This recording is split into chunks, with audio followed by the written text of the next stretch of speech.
On October the 7th, you posted a video of Shiri and Ariel and Kfir Bibas who were kidnapped by terrorists in the morning.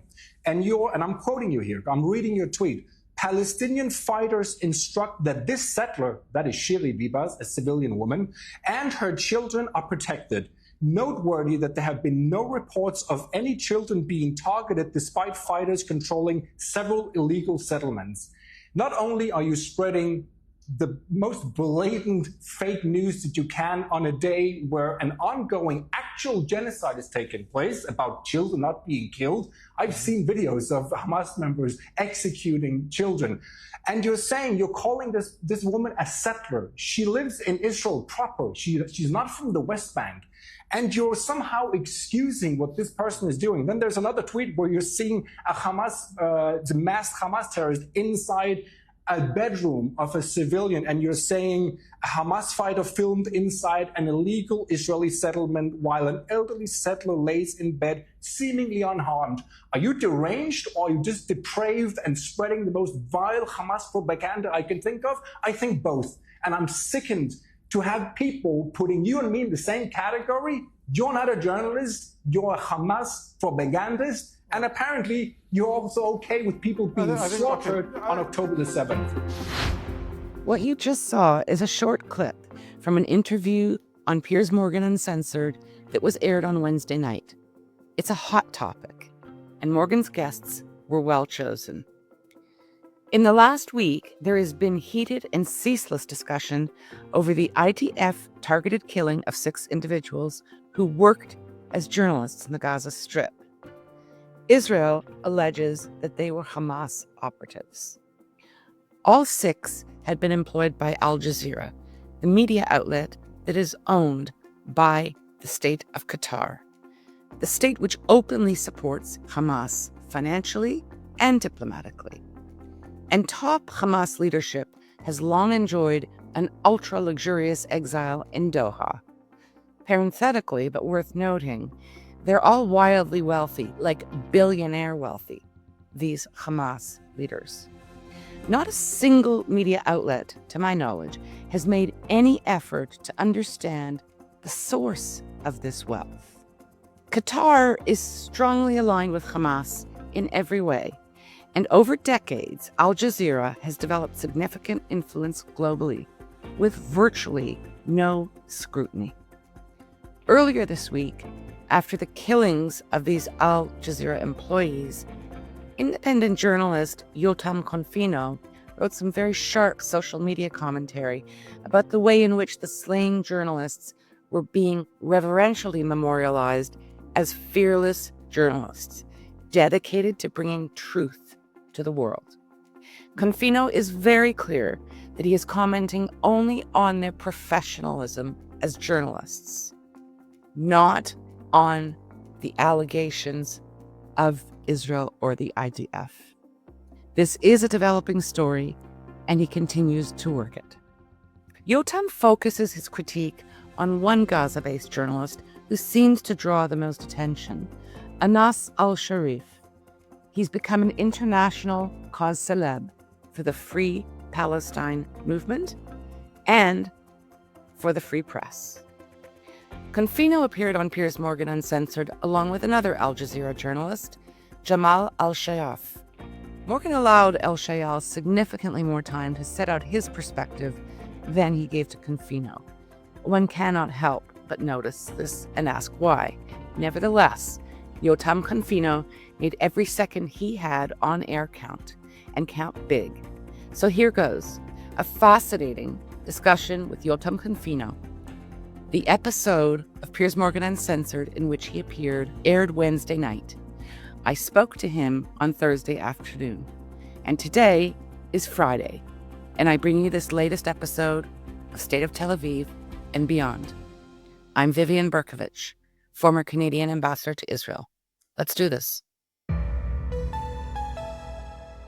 Thursday, August 14th, it's 10 to 2 in Israel, where we both are. Jotam Confino, thank you so much for speaking today with State of Tel Aviv. Thanks for having me. It's a pleasure to be with you. And we just showed a brief clip of your appearance last night on the Piers Morgan Uncensored show, which, of course, I watched, as did, I assume, millions of others around the world. And we've got more clips coming. But the focus of that show was having you and an Al Jazeera journalist, kind of mediated by Piers Morgan. And the discussion was about whether or not many Al Jazeera journalists, including one who was recently killed by the IDF in a targeted manner in Gaza. And you had a lot to say about that. I would say it was a twofold discussion. It was whether Anas al-Sharif, the Al Jazeera journalist who was killed, whether he was actually a Hamas combatant, like Israel says. And it was also about whether you could even call him a journalist. And that was really what I wanted to talk about, because until now, I haven't been able to verify some of that evidence coming from Israel as to whether he was a Hamas combatant or not. But what I could verify is that he's a blatant Hamas supporter and a terror sympathizer. And that's what I wanted to talk about. Naturally, Jamal resisted. He was not really engaging so much, and he couldn't really defend himself when it came to explaining Anas's behavior, or his own behavior for that matter. So that's really interesting. And what I'd like to do now is right at the top, we just included a very brief and fiery clip from the discussion. I think now is a good time to post a longer clip of you setting out exactly what you just summarized for us. And what you do is you explain why, in your view, Jamal and others are not journalists powerfully. Let's roll that clip now. Evidence for this, and I will then go to Jamal to respond.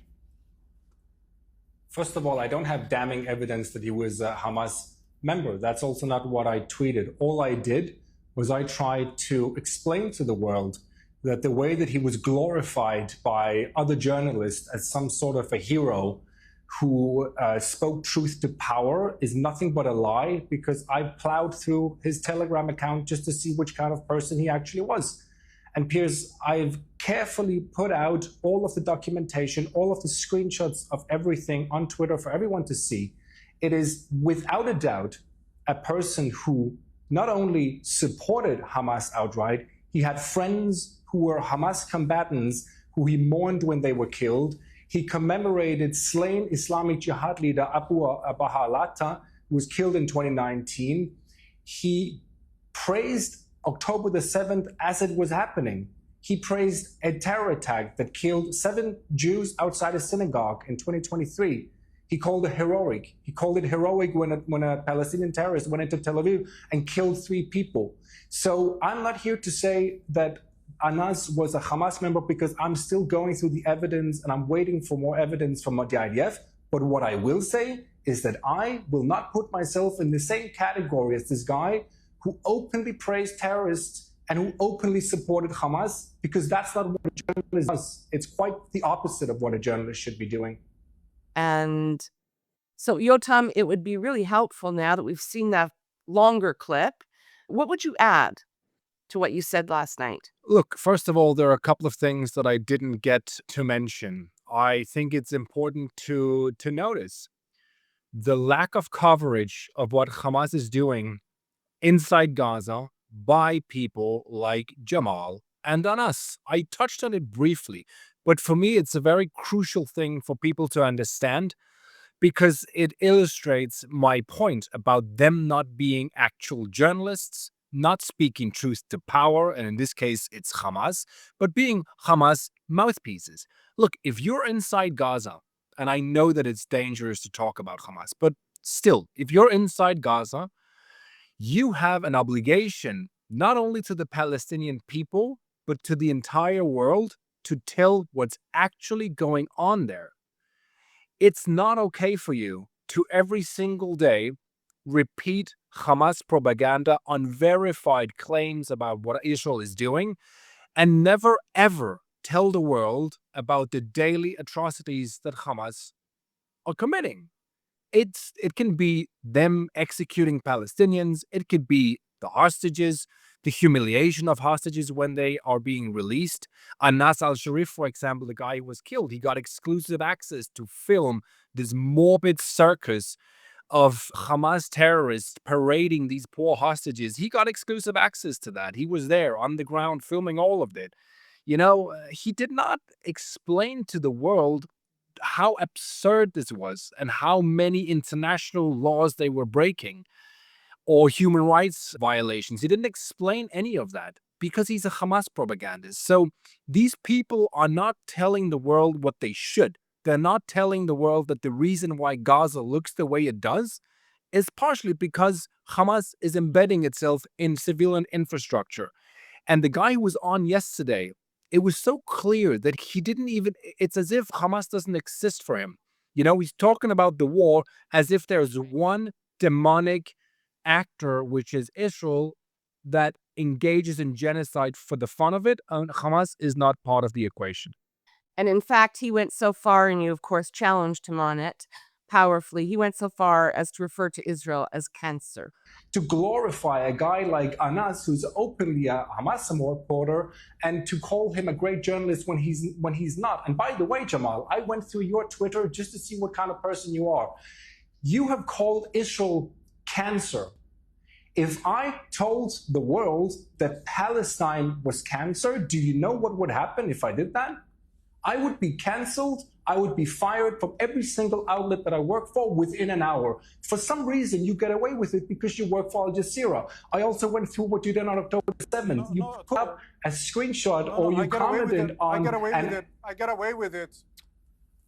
I get away with it because it's factual.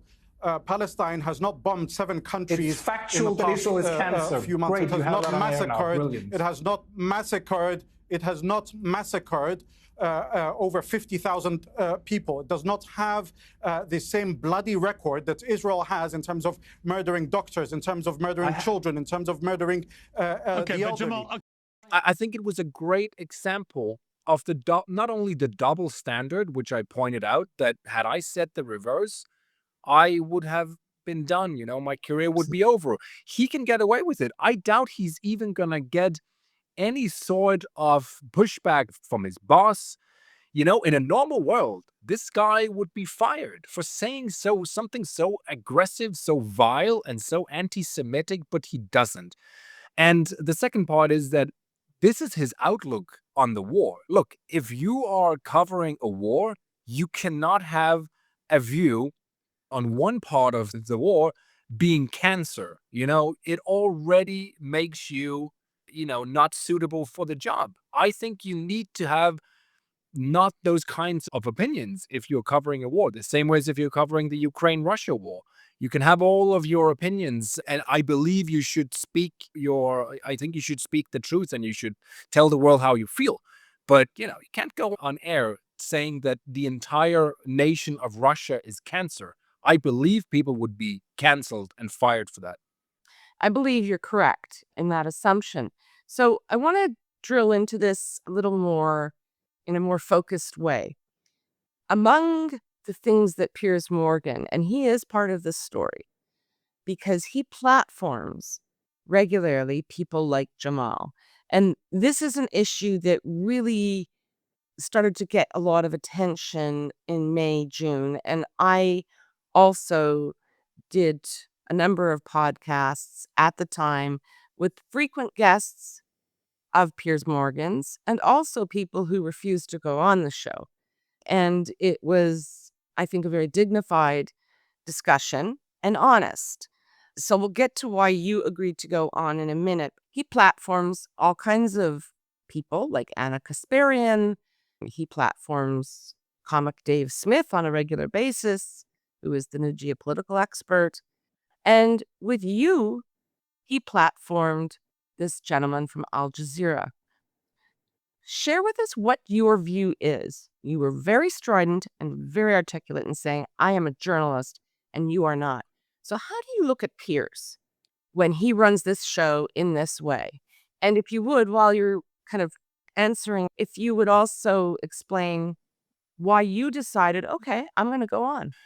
Look, first of all, I was happy that Piers invited me on the show because I had a lot to say, and especially when I knew that my opponent was an Al Jazeera journalist. That is the reason why I said, yes, first of all, Piers has a huge audience. So clearly it's good to come on and speak your mind. And in this particular case, it was an extraordinary chance for me to explain to the world why the guy sitting up in front of me, Jamal from Al Jazeera, is not a journalist, you know.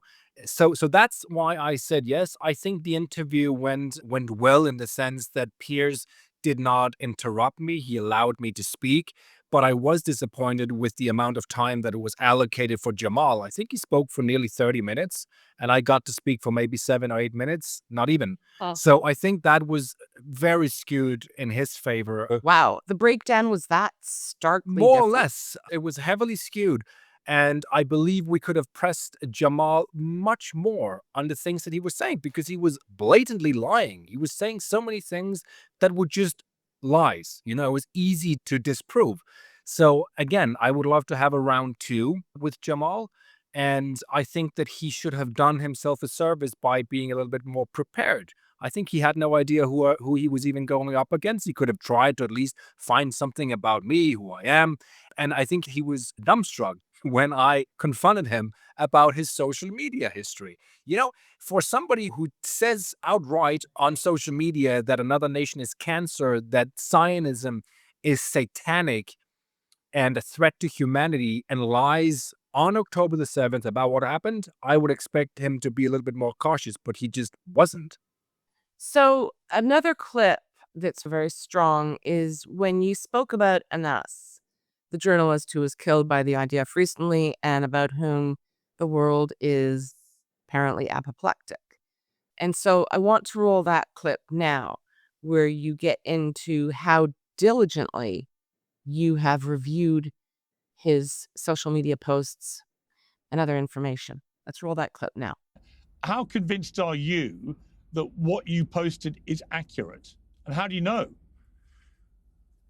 Look, it's his Telegram account with more than 140,000 followers. He opened the account back in 2017. He posted vigorously for years. It is his account. It is his reporting. I have no doubt about it. But look, I don't understand how a colleague of his can defend him when he openly supported Hamas. And if you don't believe the screenshots that I put out, there are many more. You know, you don't hang out with mass murderers. You know, you don't post pictures where you're smiling with Osama bin Laden. The only reason why we accept this is because the world has gone into a mass psychosis and thrown journalistic integrity out the window when it comes to Israel and Hamas. We're willing. So, Jotam, we've seen that. You certainly did your homework. What was the response of Jamal? Jamal sticks to his argument that he was not a Hamas commander. He doesn't address whatsoever all of the things that we've documented, that Anas he had deep ties to Hamas, that he was celebrating Hamas, and that he was celebrating terror attacks. He doesn't address that at all. He clings to his main argument, which is a good argument, that unless there's hard evidence that Anas was a Hamas operative, this was a war crime. And you could definitely argue that. And that's the only reason why he came on this show, because he clings to that. And I'm sure he's hoping that there won't ever actually surface any proper evidence to show this, because if there is, he will look very stupid. And I believe many international journalists will look very stupid. So he's not answering any of these questions. He's also not really answering, I would say, in a proper way, why he was posting the stuff he was posting on October the 7th. I'm talking about Jamal now. You know, he was lying about what happened. He said no kids were harmed. He posted a picture of a Hamas terrorist inside a bedroom with a seemingly unharmed woman, as if this was a proof that Hamas was there on a picnic. You know, all of these things, he had nothing to come with. He had no argument other than at the time, he didn't know of any atrocities committed. Then you're not a journalist, man. If you did not know by 4 p.m. on October the 7th how vile the atrocities were, you were either A, deliberately not looking at the footage, or B, lying because you're a Hamas propagandist. And that is my point. He's not stupid. He knew exactly what was happening, but he deliberately chose to gaslight, manipulate, and take specific clips which show a seemingly unharmed woman instead of showing the countless footage of civilians slaughtered like sheep. So again, when I expose somebody like Jamal in such a manner, it's important to me. It's important to me because the world, like I said, has gone into a mass psychosis. We are, for some reason, treating Al Jazeera as a trustworthy media, which it isn't. Let's start with that. Second of all, when we expose these journalists for what they really are, what they really think, the world, at least many people, dismiss it. They deny it. I'm from Denmark, and I've gotten some backlash from some radical journalists who refuse to accept the documentation that I've put out. It's as if it doesn't change anything. They praise him. One guy said it was his main source of information. He's laughable, he's praising a terror sympathizer because he loathes Israel so much. And, he's not the only one. There are certain very respectable journalists around the world who glorify this guy, and they don't care. They don't care what his background is, what he did, and what he said, because they loathe Israel. So I would actually take exception to your characterization of journalists who fall into that category as being respectable. They may have been at some point in their careers, but if they're doing that today, then they've kind of lost the credibility. But it's a large group, and it's a growing group that seems to desperately want to work to legitimize the Hamas narrative. I think it's a really good point because it is so obvious. Like, if you have two brain cells and you look at the documentation of this guy and you still say, well, that's not really any evidence of anything, and you maybe even dispute it, even though it's screenshots from his own Telegram. Some of them are pictures of him with Yahya Sinwar smiling, What more do you need? Yeah. By the way, Jamal made the most ridiculous comparison saying, well, just because I pose a picture with Cristiano Ronaldo doesn't make me a Manchester United fan. First of all, he doesn't play for Manchester United anymore. But what a ridiculous comparison. Somebody said, oh, well, you have a picture of you and Benjamin Netanyahu. Benjamin Netanyahu, first of all, the picture I have of him and me is me interviewing him. I'm doing my job. Second of all, Benjamin Netanyahu is a democratically elected leader. You might hate him, loathe him, whatever. He's not the leader of a terror group. But listen, these people have bought in to this insane propaganda machine that starts with Hamas. NGOs then whitewash their data because they don't give a flying F about any standards whatsoever. They've chosen a side a long time ago. They're there to vilify Israel. And of course, some of them are there to actually do a good job, obviously. But they just basically whitewash what Hamas says so it becomes legitimate, So when Hamas says 50 people were killed at a border crossing where aid was distributed, you have doctors who work at hospitals far away who say, well, yes, they were killed there. How would you know that? You weren't there. You don't know where this person was killed. You can't say that. But when the doctor says that, then NGO can take it. The NGO can take that information, verify it, spread it out to journalists, and then they can use it as a legitimate source. But essentially what they're doing is they're whitewashing unverifiable Hamas propaganda. And the same thing happens when they take a guy like Anas and make him out to be a hero. It astonishes me how much hatred you can have for one nation that makes you want to go to such great lengths and throw out journalistic integrity and everything that you know to be true just to vilify Israel a little bit more. Yeah, and if I can add to that, it's not just the nation, it's the Jews. Because, I'm a proud Canadian, proud former Torontonian, and if anyone in the world is paying attention to what's going on in Canada, and in particular what's going on in Toronto, it's heartbreaking. And the hatred is directed at Jews, Israel as well, and Zionists. But it's Jews they hate. And we all have to be, I think, very clear about that. I wanted to raise another point that, again, kind of was very powerful last night. And that was when you spoke about Shiri Bibas and her two beautiful little boys. Kfir, who was kidnapped violently with his mother when he was just 9 months old, and his big brother, Ariel, who had just turned 4. And those videos of that moment where Shiri is holding on to her babies and their orange heads are peeking out of the blanket and they're surrounded by Hamas terrorists. Her husband has just been taken away by 2 Hamas terrorists on a motorcycle.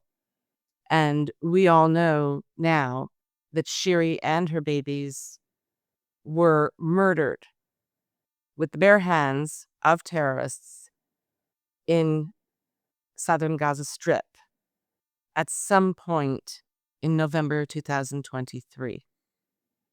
And you raised the issue of Shiri Bibas and the babies. Tell our listeners what you had to say. I will, because I saw that tweet when I plowed through his Twitter, and I saw that he tweeted the video of that exact kidnapping situation where Shiri Bibas is frightened to death. She holds her 2 babies. This is a clip, by the way. He's sharing the clip where you can clearly see what's happening. There's a terrorist who's kidnapping a mother and her 2 babies at 6:30 in the morning. Pretty obvious what's happening.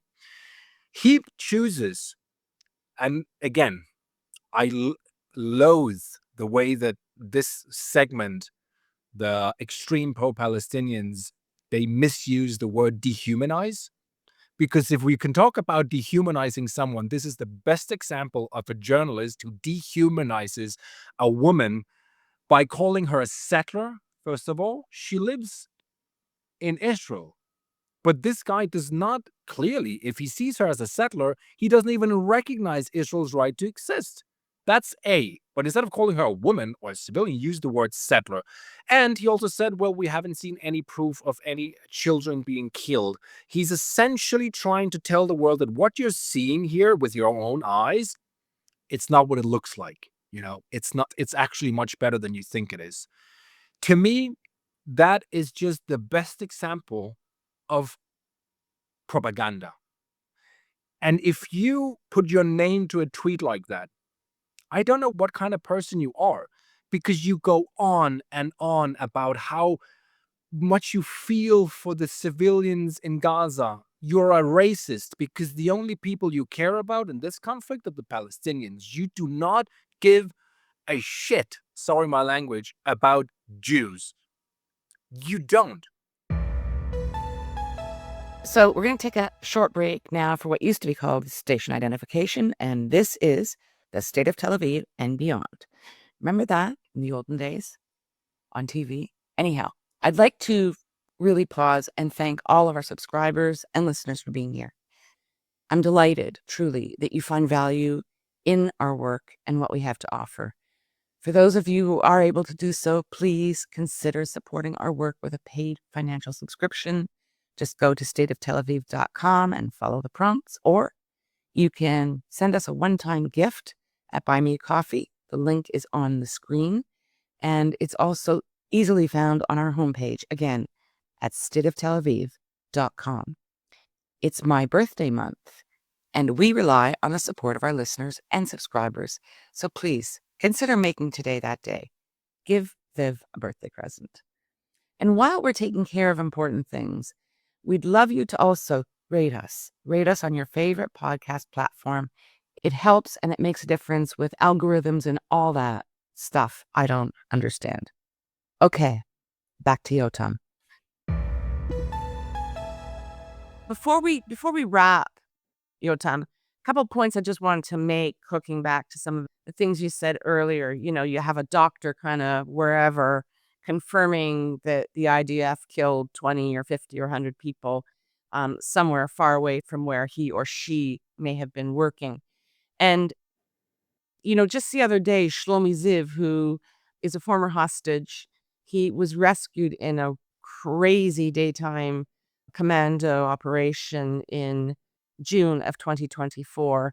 He was being held with 2 other male hostages, and Noah Argamani was held in a separate location close by. And the 4 of them were rescued successfully. But Shlomi Ziv posted just the other day when there was a lot of controversy about what doctors in the Gaza Strip were saying and how people were saying there's no way a doctor wouldn't do that. And Shlomi was like, I was held in captivity in the apartment of a journalist and a physician. I mean, is he lying? So that was one point I just want to raise for our benefit of our listeners. Okay, yeah, respond to that. And then there's another one that I think is quite poignant that stuck with me from the beginning of the war. But go ahead. I wanted to touch on this because it's one of the stories that had gotten basically zero attention. The doctors, the eyewitnesses, some of the holier than thou people that not we, but certain media rely on for truth coming from Gaza. The director of the Al-Shifa hospital is a staunch Hamas supporter. Again, go to his Facebook. You will see it all with your own eyes. I'm not making it up. I have all the screenshots and all the evidence. How on earth can you be a doctor when you praise a terror organization? That's number one. Number two, why on earth would media go to this guy and take anything he says for granted or as evidence? It is unheard of. Would you do that in the UK if the doctor was an ISIS supporter and he was for some reason sent to Iraq to work there? Would you take his words? No, you wouldn't. But here we have again a situation where NGOs, their standards, they throw them out the window because there's a doctor and we need to treat him as a god. We don't care what he says or what he does or where his sympathies lie. Again, it is one of these things where I just can't get over the amount of major stories coming out of Gaza that should have really caused huge headlines, but are deliberately suppressed because it doesn't fit the narrative. Because the narrative right now for most media is that Israel is committing genocide, and they are happily doing it. And, there's another really pertinent point that's kind of sitting there right now. I don't know if this came up in your discussion last night. I don't recall. There is a journalist in the Gaza Strip who has been highly critical of Hamas, who is terrified for his life, who has put out some furtive posts on social media, and he's desperate for someone to help him escape because Hamas, he believes, for good reason, is hunting him down. I have a very good friend who is from Gaza, Palestinian, who lives in the States, and I said to him we were messaging the other day, can someone help this guy? And he said, we're all aware of him, and it's really difficult to get him out because of Hamas. I wonder why Piers Morgan doesn't elevate a case like that. There are very few people like him. Their courage is incomprehensible to me, frankly. I'm not sure I would do the same thing if I was in the same circumstance. But I expect you're aware of this case. Did that come up in your discussion at all? It did. Last It night? did because I mentioned him. I mentioned his name, and I mentioned that unlike Jamal, there's an actual journalist in Gaza who's doing his job, who's talking about the atrocities Hamas are doing, and they've beaten him, they've threatened him, and he's right now fearing for his life.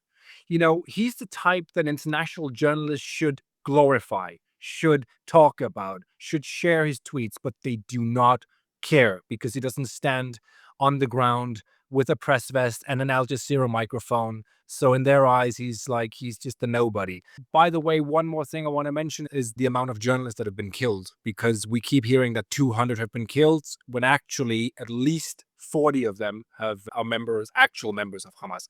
So another thing I want to mention about Anas al-Sharif is that IDF is saying that he received money from Hamas, that he was on a monthly salary. Of course, this is again something that we're trying to verify. We're plowing through the evidence. But in the meantime, I think it's important to mention the amount of journalists or quote unquote journalists who have been killed in Gaza who actually worked for Hamas, Islamic Jihad, PFLP, and Hezbollah. People who were working for their media, who are on the list of the Committee to Protect Journalists, their list of killed journalists during the war between Israel and Hamas and Israel and Hezbollah.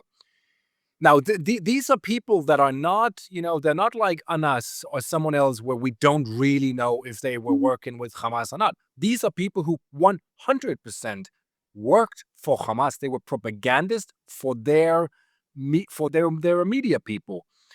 So when you see somebody at the hostage release in Gaza who's wearing a mask, he's also holding a microphone, and he's interviewing hostages on stage. This is a guy who works for Hamas media. This is a guy that if he gets killed, he's going to be on the list of journalists who were killed. The sun, we know that many of these hostages have been held underground, and we're seeing also Or Levy now on stage as well, and Eli Sharabi. Wow. Seems as if maybe they're speaking to him. Yes, they're speaking to him, but they're propping him up. So we do know, unfortunately, that these 3 hostages are being returned not in great medical condition. And, of course, not interviewing Ohad right now, but it's unclear what he's saying, what's unclear what they're asking. We can't hear that here, but they are interviewing him on Al-Jazeera. And so we don't know what's going on, but you see these 3 men on stage. It's hard to watch because you know that they look a lot thinner than what they... Waiting to be transferred into the hands of the Red Cross. This is all for show. They have no choice but to go along with it. The Red Cross not even intervening here to release these hostages from Hamas. They're standing aside, letting these 3 men who've just been in captivity for 491 days, who can barely stand on their own 2 feet, they're allowing them to be interviewed on stage. Really just ridiculous scenes that we're seeing here, and these 3 men have no choice but to go along with it. This is Or Levy right now speaking to this terrorist who put a microphone in his face. Or Levy will be returning. How on earth can we, as journalists, allow ourselves to be in the same category as a guy who works for Hamas media?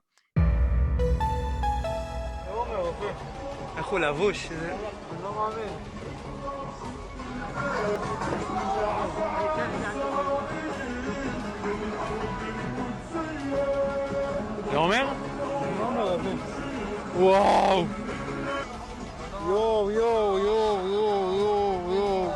בבקשה תצילו אותנו, בבקשה תוציא אותנו הביתה. בבקשה, אני רק רוצה לחזור הביתה, אני מתחנן. נתניהו, חלאס, גמרת אותנו. נתניהו, תוציא אותנו הביתה, בבקשה. Evyatar David and Guy Gilboa Dalal, 2 very young men, 24 years old, who are still held hostage, were sitting in a van with Hamas terrorists being filmed and being forced to watch the friends with whom they'd been held captive being released. That was in February. And just a few weeks ago, of course, we saw another film of Evyatar David, literal skin and bones in a tunnel, being forced to dig his grave in the dirt while Hamas filmed. All of these productions, if I can call them that, some of them, I'm sure, are taken on the phones of the guards, but some of them are very high-quality footage, like the ones at the propaganda staged events, like the ones taking Omer Shem Tov to see the remnant of IDF bombs, like Ohad Ben-Ami talking about film crews, forcing them for days to really undertake these physically exhausting exercises, and they would retake the footage. No one talks about that, do they? Not really, because it's not interesting, apparently. Again, as a journalist, I think it's pretty interesting. I think it's a vastly underreported story. The way that the hostages are treated and how Hamas is staging this propaganda and how the people who are creating this propaganda, if they're killed, they will be considered journalists. I just don't know what to say at this point. I'm so disappointed with my profession. I'm so disappointed that there aren't more international heavyweight champions in the media that come out and say, you know what, guys? No, there aren't 200 journalists who were killed. Last time I checked, at least 40 of them worked for terror groups. I am not going to be put in the same category. And instead, you have internationally recognized journalists doing the opposite, parroting that ridiculous claim. By the way, Amnesty International just came out with an insane propaganda claim that more journalists have been killed in Gaza than World War One, World War II, the Vietnam. So many wars, and you have to be a moron. Excuse my word. You have to be an absolute moron to repeat such a ridiculous claim. How many Jewish journalists do you think were taken to Auschwitz and murdered, or not even taken to Auschwitz, killed on the street like dogs? How many? I reached out to the United States Holocaust Memorial Museum because I want to get the actual number. I've heard it's somewhere around 1,400. That was someone who found it on Yad Vashem's website, but I want to make absolutely sure that I have the right number. But to think that so many wars combined, that fewer than, let's say, 200 journalists were killed, it's one of those things where as a journalist, if you repeat that, you're just stupid, or you are deliberately spreading something that is clearly unverified or clearly propaganda that is meant to essentially benefit Hamas. Jotam, before I let you go, the show was an hour more or less that you were on last night.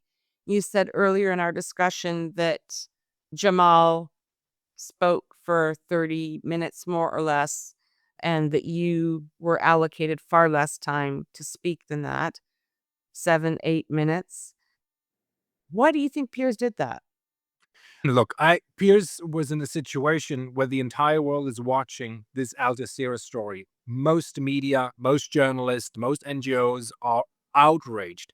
They feel for this guy. They think that it's a war crime. And all of those things could definitely be true.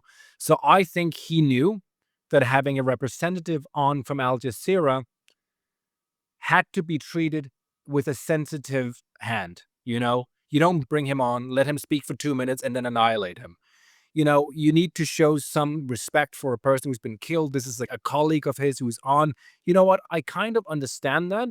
But what I don't understand is how heavily skewed it was towards him and how much he got to lie. Piers was pressing him, as he usually does. He asked him several times if he wanted to condemn Hamas. And, he did his job. I just wish I had more time to speak. But you know what?